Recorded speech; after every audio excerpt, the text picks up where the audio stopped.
Hi, hopefully you've joined me after part 1 and part 2, as well as having watched the introduction. And so you will know that we are making a angel pocket. We can call it an angel wrap. I'm making a miniature version. And now we are going to be single crocheting them together, as well as one row of single crochet. This is not the glitter, adding the glitter, that's another video. So, if you recall, we're here from the first one, from the square. We're here from the second video, which is a triangle. You have an option to work these tails away or to do it at the end. I prefer to do it now, so just keep that now. So you can put a stitch mark on there if you want to be sure that you don't pull it out. I just prefer to work them away before I get to the next stage. You're asking what's the back and what's the front of the work. For the triangle, once again, it's a question of preference.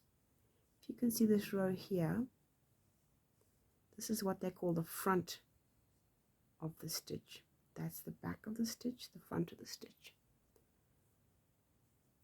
This is the back of the stitch. I just like the front, which means this is the back of the work. Let's just feed this little guy through. Okay. Now I'm going to, with my sharp pointed needle, tapestry needle, I'm going to work him well into all those fibers. Hold firmly here with my fingers, I pull up, and I'm going to loosen it, loosen the fibers. You'll want to twist up again, so you have to twist it open and try and keep them open. You work your way up.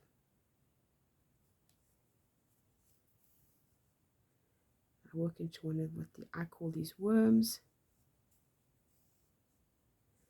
There's what they call the rule of 3, which means you work in 3 different directions.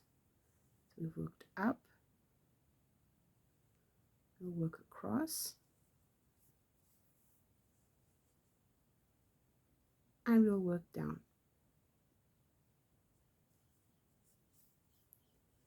And then just tuck this away inside a worm. So that's the first one done.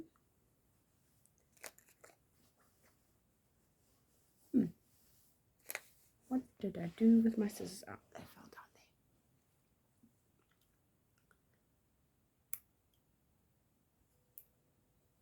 there. Scissors are normally under my magnet, so I was wondering what I'd done with them. Can I put this one aside? And I do the same for these ones. Once again, you can say what's the front, what's the back. That's the top. So let's look at the top. Start there because this one is going to be tucked away underneath the triangle. So let's say the top, that one's prettier. So this is going to be the front. Now, if there's lining, some charities do line them and some of them don't. That will be visible.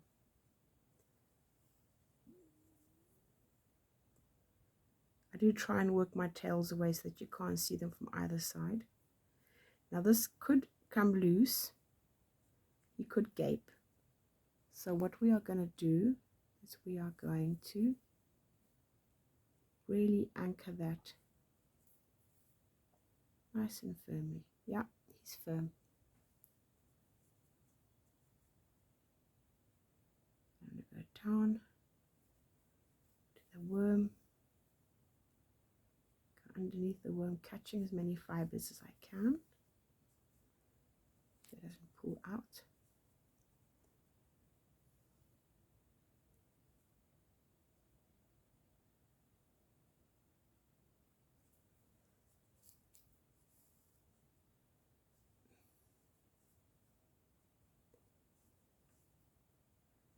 Let's try the rule of 3, go in a different direction.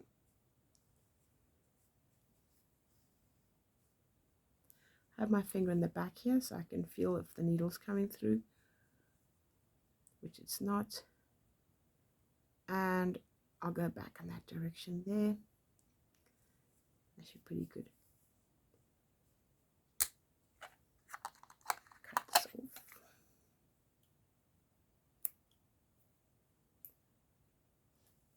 See, my scissors keep sliding away, so I've got to put them back in the container. Now, what I normally do is just do a couple of threads and then I cut them all together, but to show you, cut them off after each one. So this is the beginning. If you remember, that's the chain 5. So I also want to anchor this well, because there was a loop. Okay, let's go through there. Will be more or less hidden by the single crochets. What am I doing? So, okay, so let's go through the worm.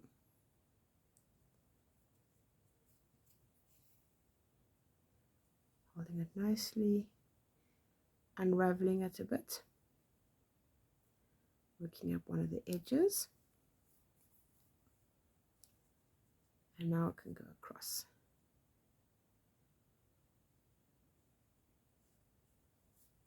Rule of 3, direction 1,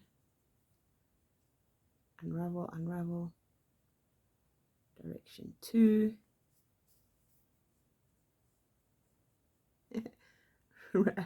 from simply raveling it up the other way, and direction 3.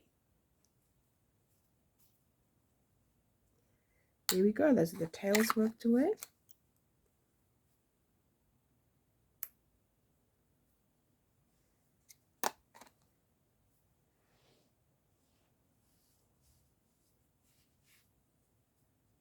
Beautiful. So what we're going to do is get ourselves something to hold the work together.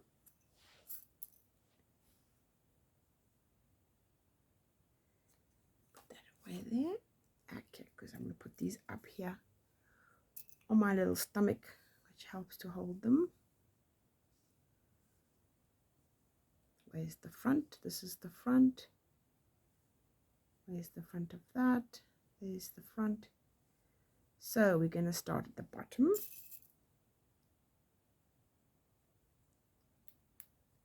And you could live dangerously and not do this part.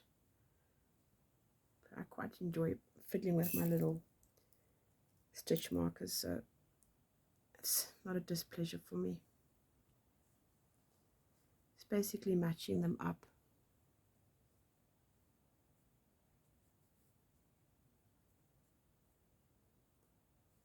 You can see that one there. This one goes with that one. Corners are always tricky, and once or twice I have tried to go rogue and not do this, and it has not been successful. So you don't have to do up the other side because that will become self-explanatory. What you can do if you want to is, you see this is, if you look there, just above there, I put one there.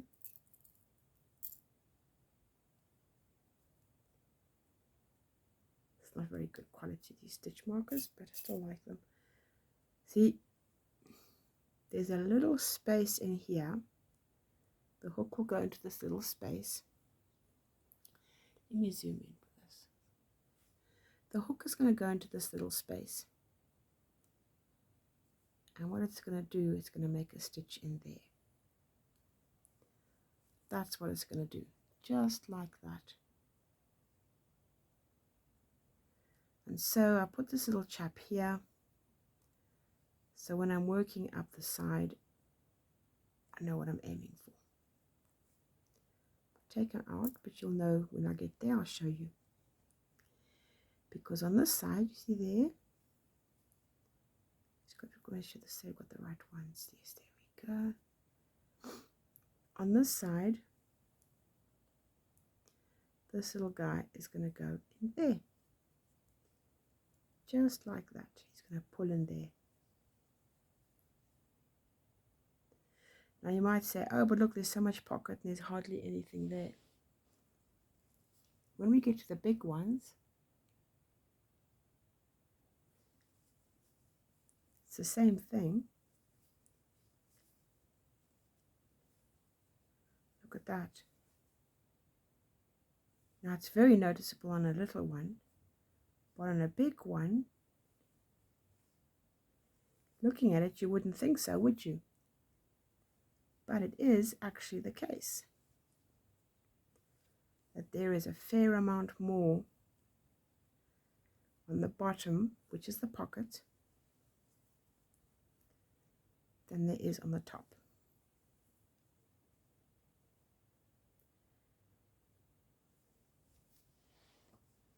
So yeah, it looks odd, but it's the right thing. So this one here is matched up to that one there. Do you remember how we were working our holes for the ribbon later on?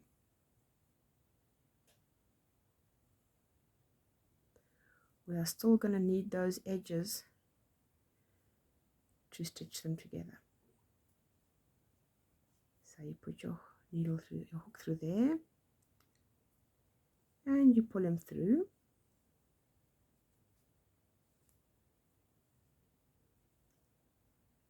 We're going to do a slip stitch. Well, what would you call this?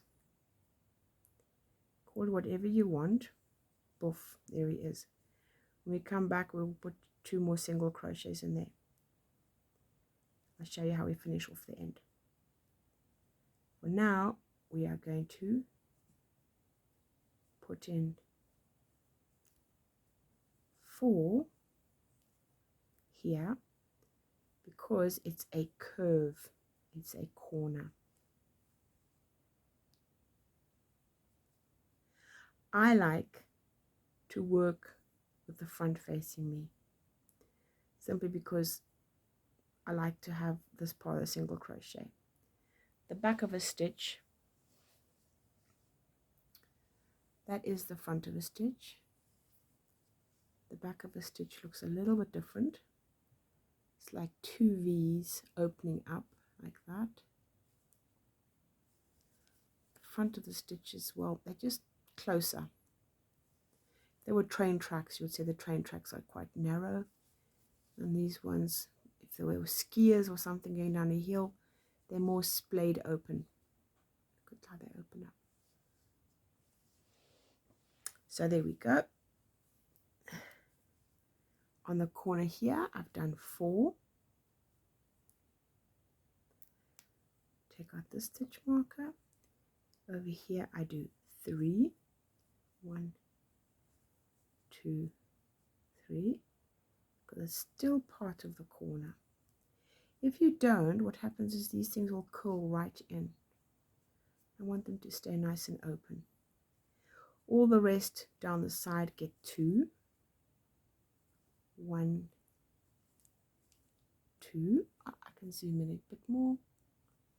Zoom.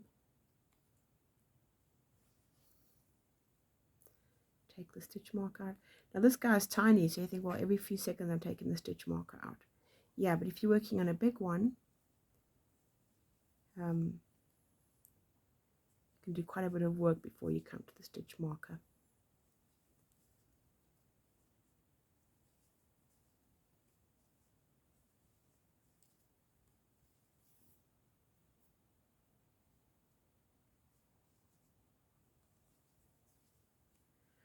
And remember, I pulled that square nicely into shape before I did this. Triangle also got a bit of a pull. So now I'm at the bottom. I'm going to put 4 in there. Remember I said when we started we made a chain of 5, which looked very generous. we needed that space. 4, going around a corner, see, just checking.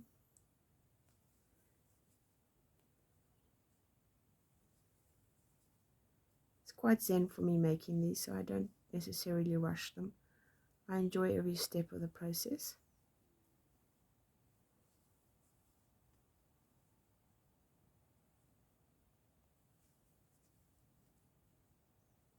It's early morning here, it's 6:30 in the morning, but it's the middle of the summer.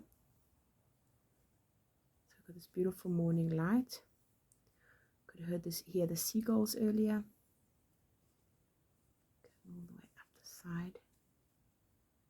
This is the UK, in case you're wondering.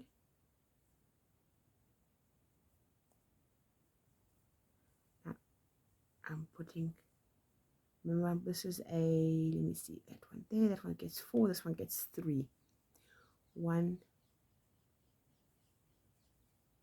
2, 3.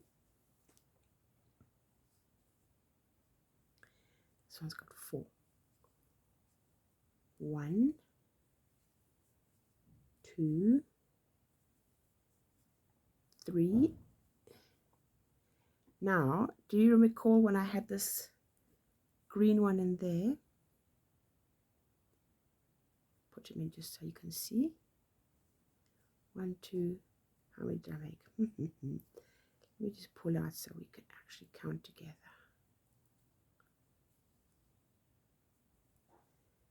Give them a little bit of a jerk and a pull.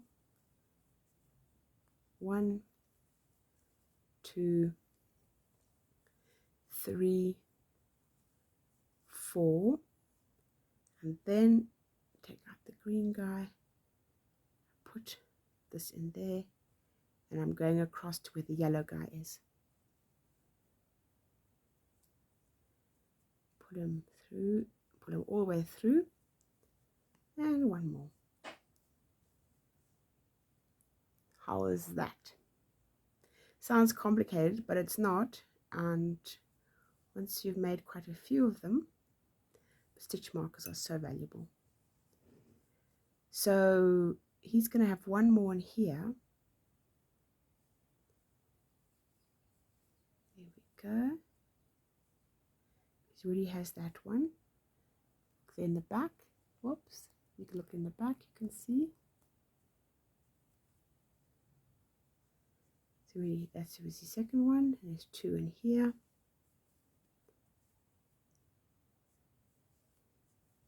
This is a slightly different feel because it's only one layer.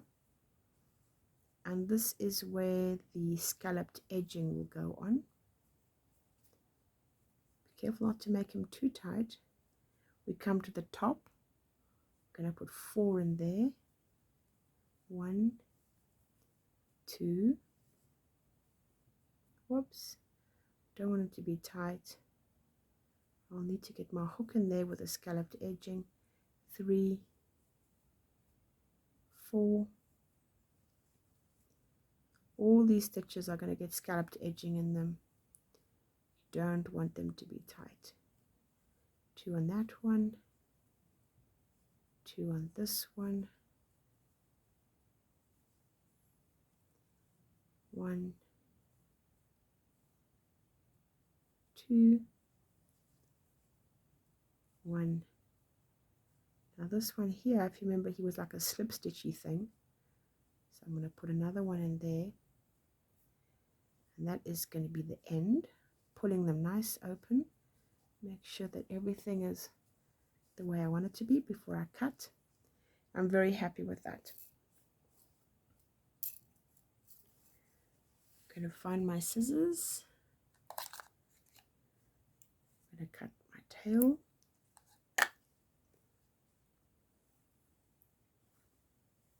Let me take this away. Take those away.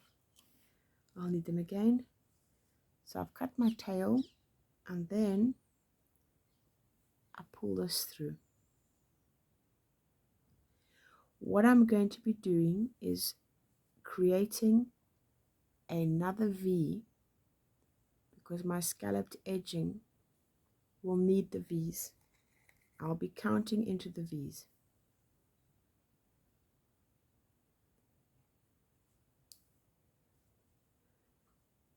So if you look carefully here, you can see there's a V and a V at the top section of each stitch.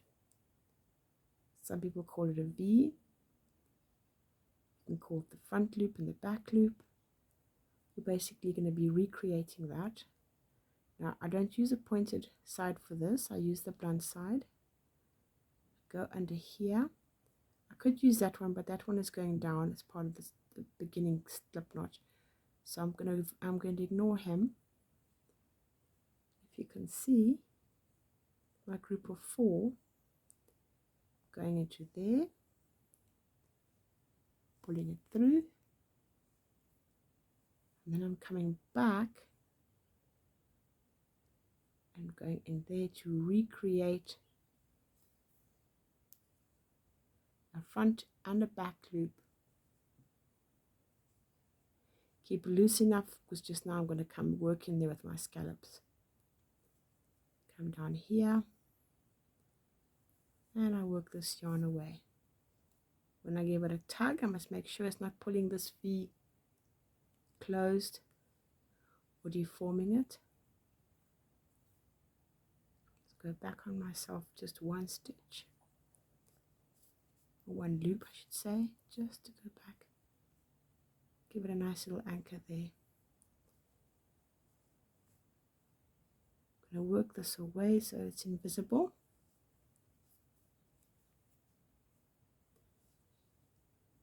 And go down.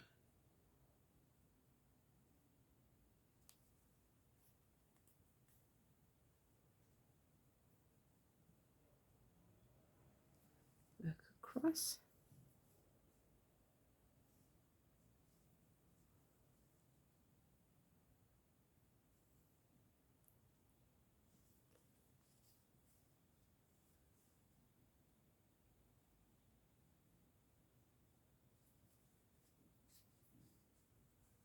And we're going to go up.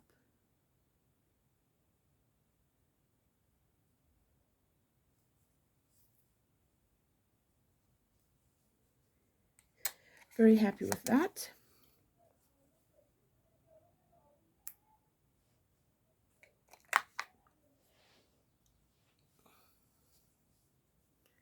It's cute, isn't he?